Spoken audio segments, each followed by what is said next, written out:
நல்ல சுவையான அவல் பாயாசம் செய்யலாங்க. ரொம்ப டேஸ்ட்டு சூப்பராக இருக்கும். டக்குன்னு நமக்கு வேலை முடிஞ்சிடும். இதை செய்கிறதுக்கு நான் ஸ்டவ் ஆன் பண்ணி ஒரு கடாய் வச்சுருக்கேன். அதில் 1 டேபிள் ஸ்பூன் போல் நெய் சேர்த்துக்கலாம்.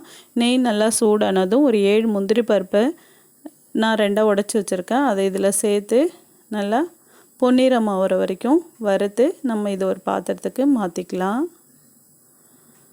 மாற்றிட்டு அதே நெய்யில் 1 கப் அளவுக்கு அவல் சேர்த்து நல்லா வறுத்துக்கலாம். ஒரு 2 நிமிஷத்துக்கு அந்த நெய்யிலே நம்ம இந்த அவலை வறுத்துக்கலாம். அவல் லைட்டாக நமக்கு பொரிய ஆரம்பிக்கும். அது வரைக்கும் ஒரு 2 நிமிஷம் மட்டும் நல்லா வறுத்துக்கலாம்.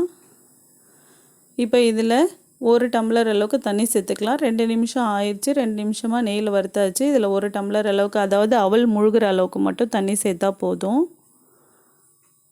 ஒரு 200 ml தண்ணி சேர்த்துருக்கேன். இந்த அவல் அந்த தண்ணியெல்லாம் அப்சர்வ் பண்ணிவிட்டு ஒரு 2 நிமிஷத்துல எல்லாத்தையும் அப்சர்வ் பண்ணிவிட்டு நல்லா அவல் வெந்துடும். நமக்கு முக்கால் பதம் நல்லாவே வெந்துருச்சு. நமக்கு இதில் காய்ச்சி ஆற வச்ச பால் 1/2 லிட்டர் அளவுக்கு சேர்த்துக்கலாம். காய்ச்சின பால் தான் இது. சேர்த்துட்டு ஒரு நிமிஷம் மட்டும் நல்லா கலந்து விட்டுக்கலாம். இப்போ நல்லா 1 நிமிஷம் ஆயிடுச்சு. பாலும் கொதிக்க ஆரம்பிச்சிச்சு. இந்த ஸ்டேஜில் 1/4 கப் அளவுக்கு சர்க்கரை, நம்ம எந்த கப்பால் அவல் எடுத்தோமோ அதே கப்பில் 1/4 கப் அளவுக்கு சர்க்கரை சேர்த்துக்கலாம். இந்த சர்க்கரை கரெக்டாக இருக்கும். இல்லை சர்க்கரை கொஞ்சம் கூட சாப்பிட்றவங்களா இருந்தால் இன்னும் கொஞ்சம் கூட சேர்த்துக்கலாம். அதாவது ஒரு 1/2 கப்புக்கும் கொஞ்சம் கம்மியாக சேர்த்துக்கலாம்.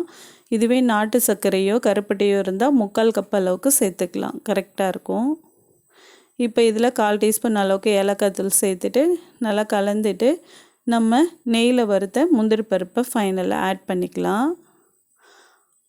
நமக்கு நல்லா சூப்பரான அவல் பாயாசம் ரொம்ப சீக்கிரமாக, காய்ச்சின பால் இருந்தால் போதுங்க, ரொம்ப சீக்கிரமாக நமக்கு ஒரு 10 நிமிஷத்துக்குள்ளேயே நம்ம இந்த பாயாசத்தை செஞ்சிடலாம். டேஸ்ட் ரொம்ப சூப்பராக இருக்கும். இதே மாதிரி செஞ்சு பாருங்கள். இந்த வீடியோ உங்களுக்கு பிடிச்சிருந்தா லைக் பண்ணுங்கள், ஷேர் பண்ணுங்கள், சப்ஸ்கிரைப் பண்ணுங்கள். தேங்க்யூ.